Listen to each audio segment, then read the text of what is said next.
Hi everyone, welcome back. ये वाला जो सेशन है ये बस रैंडम सेशन है कन्वर्सेशन का, उसके अलावा कुछ भी नहीं है। ये सेशन मैं बना रहा हूँ in the middle of our process क्या है वो तो आपको पता ही है, इतना पता चल गया है।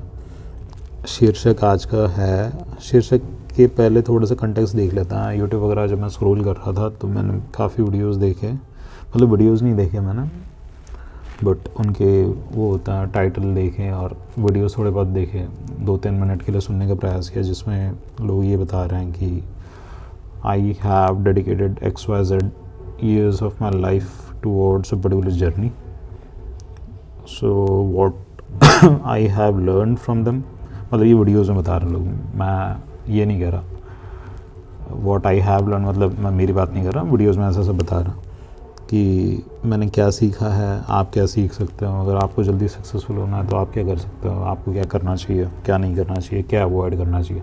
Mainly try to learn from my mistakes, try to inculcate what has made me successful, try to avoid whatever that has not worked for me, so probably I have an experience, I'll be able to tell you blah blah blah blah blah, ये बहुत सारी चीज़ें।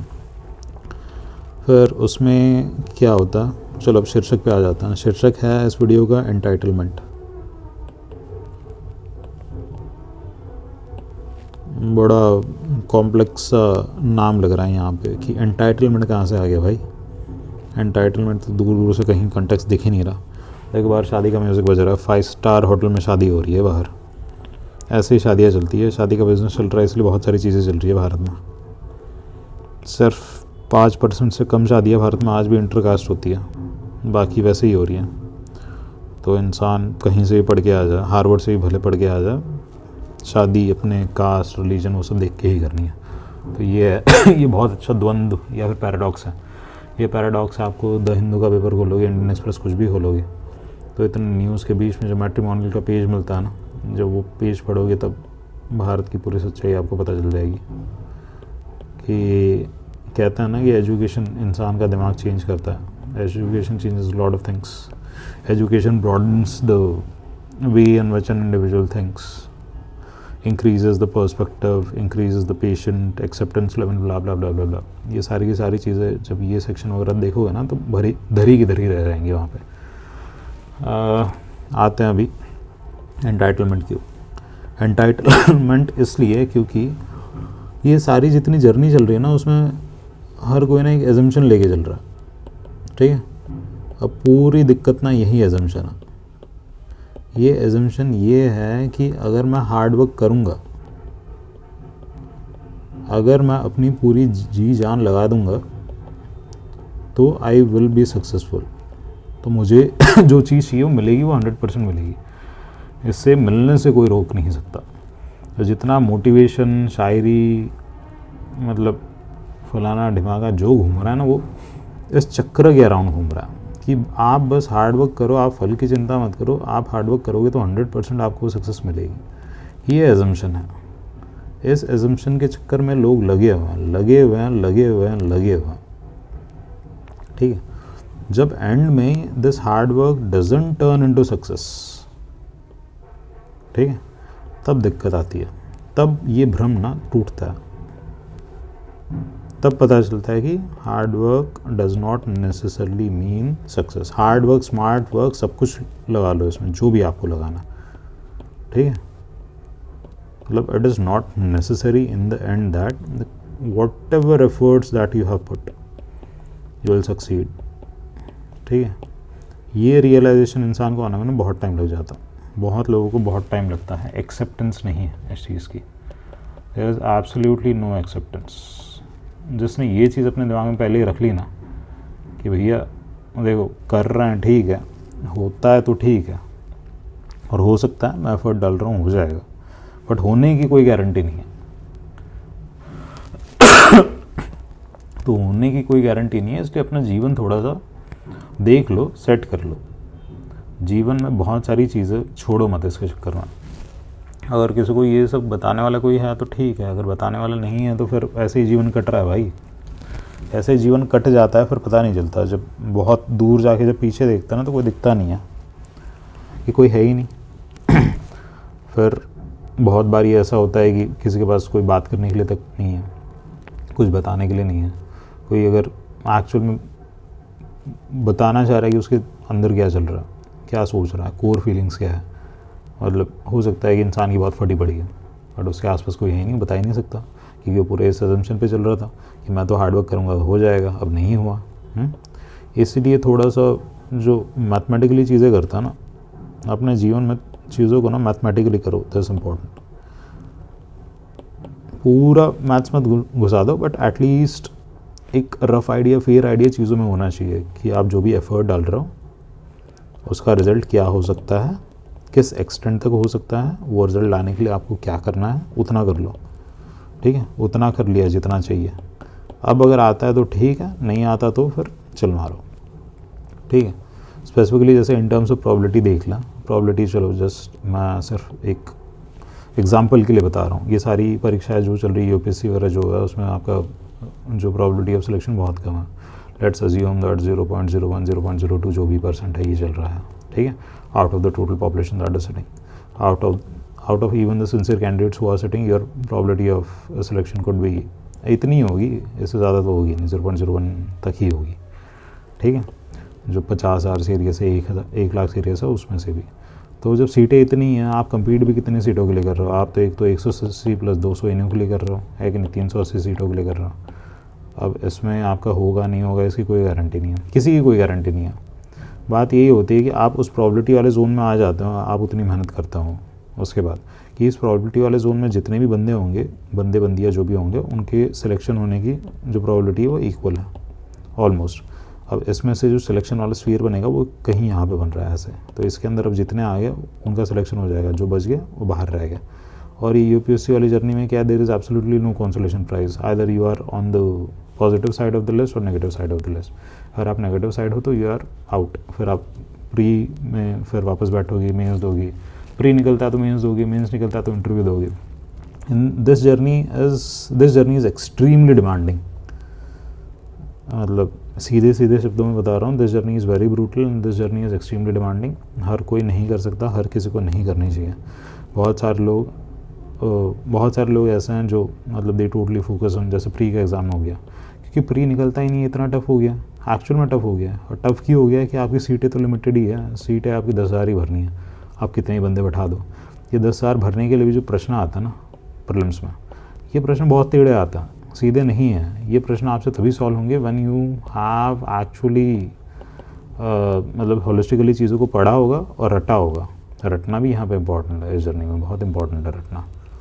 बिना रट के बहुत सारी चीज़ें इस जर्नी में नहीं हो रही है। This also needs to be acknowledge. इसलिए बहुत सारे बंदे होते हैं जिनका मतलब दिमाग बहुत तेज़ होता है, but despite that they will not be able to excel in this examination. बहुत सारे लोग होते हैं जिनका दिमाग उतना तेज़ नहीं है, क्योंकि इस एग्जामिनेशन की डिमांड भी नहीं है कि आप बहुत तेज़ IQ वाले हो, बहुत तेज़ IQ, बहुत तेज़ EQ वाले हो।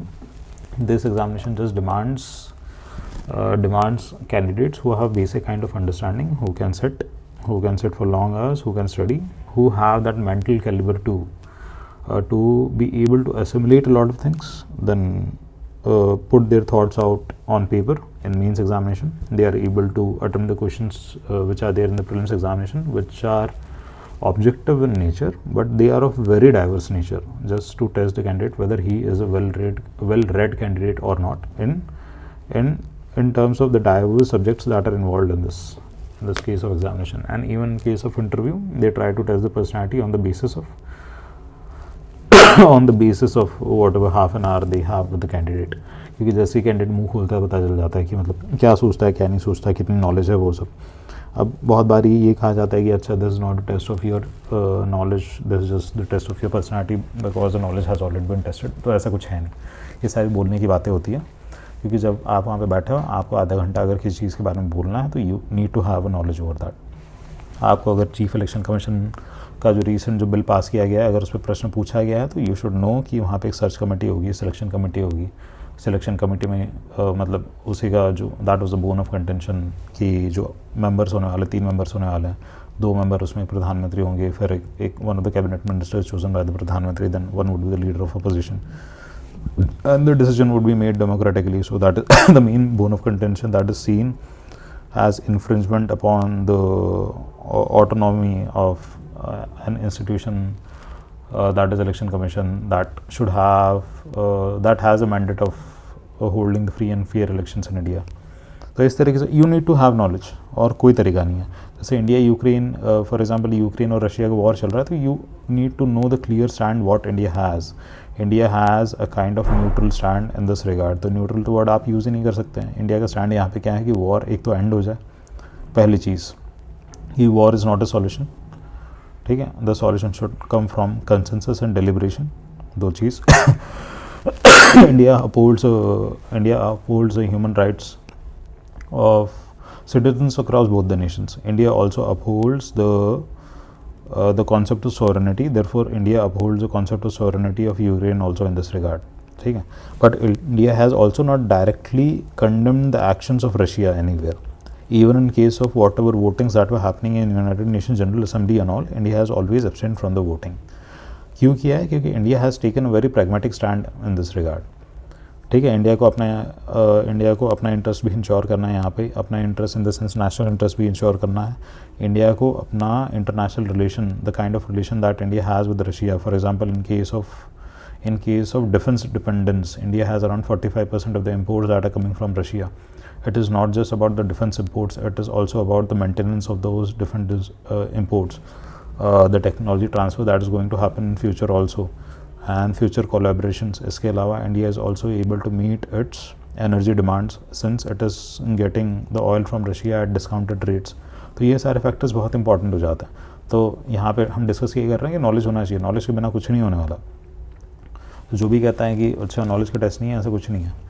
तो भैया ये देखो, हम थे एंटाइटलमेंट पे. एंटाइटलमेंट का मतलब ये है कि आप अगर सोच रहे हो कि आप मेहनत करोगे आपका हो जाएगा, तो ऐसा ज़रूरी नहीं है. ठीक है, इसे ऐसे समझाता हूँ कि 100 लोग सोच रहे हैं, 100 लोग इक्वल मेहनत कर रहे हैं, कोई कमी नहीं है, सब ने आपका अपना 200% दे दिया, फिर भी इसमें से एक ही बंदे का होगा. तो जो बचा 99% ना, 99% का ये जो एजम्पशन है ये टूट जाएगा. अभी 99% जो है ना, इन्हीं को अपनी लाइफ को ना सॉर्ट करना, ये इंपॉर्टेंट है. तो ये जो वीडियो मैं बना रहा हूँ पूरा 99% के लिए ही है. वैसे तो 100% के लिए ही है, but majorly it is going to be beneficial for these 99% की, based on the kind of experience in terms of life, the kind of resources that you have, the dependence that you have, जैसे भी आपकी life है उसके जितने भी coordinates है, parameters है, जो भी है, इक्वेशन है, उसके हिसाब से मेक अ कॉन्शियस डिसीजन. आप तैयारी करो जिसकी भी आप कर रहे हो, बट इस तैयारी के अंदर ना पूरा इस चीज़ में मत घुस जाओ कि आपने मतलब ऐसा सोचा कि मैं अपना हर चीज़ इसको दे दूंगा तो हो ही जाएगा. ठीक है, ऐसा हर कोई सोचेगा तो उसमें से एक बंदे का हो जाएगा, बट बाकियों का नहीं होगा. ये थोड़ा सा सुनने में मतलब थोड़ा सा नेगेटिव कोनोटेशन इन सब के साथ लग रहा होगा कि क्या है ये, मतलब क्या डिमोटिवेट कर रहा है. बट मैं ये वीडियो बना के बिल्कुल डिमोटिवेट नहीं कर रहा हूँ, बट रियलिटी दिखाना बहुत ज़रूरी है. क्योंकि इट्स नॉट लाइक कि कुछ नहीं होगा तो तजुर्बा होगा. ये तजुर्बा मतलब इसकी कोई वैल्यू नहीं है, रत्ती भर की वैल्यू नहीं है. इस तजुर्बे को आप कहीं यूज़ नहीं कर पाओगे, बाद में फिर दिमाग ख़राब होगा और कुछ नहीं. मैं इसलिए ये बता रहा हूँ कि मैं ये जो चक्रव्यूह है ना पूरा का पूरा, मैं इसमें फंसा नहीं हूँ. ठीक है, वो ठीक है, मैं अपना इंटरव्यू दे रहा हूँ अभी, इस साल वापस दे रहा हूँ. ठीक है, but I am already working, I am at a decent place, I am working decently, life अभी भी अच्छी चल रही है. ठीक है, तो this acts as a kind of question also. जो मैं करना चाह रहा हूँ मैं कर रहा हूँ.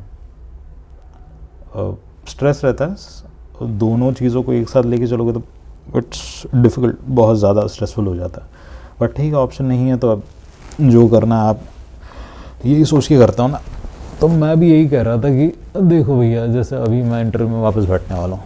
ठीक है, अब मैंने इतनी क्लोजली इस जर्नी में फेलियर्स को देखा है ना कि कभी कभी हंसी आ जाती है उस चीज़ को देख के. लास्ट मतलब this is my 4th interview. I have seen 3 बार आप फाइनल लिस्ट देखते हो, फाइनल लिस्ट को आप स्क्रॉल करते हो और फाइनल लिस्ट में आपका जो नाम होता है वो नहीं होता. ये मैं 3 बार देख चुका हूँ.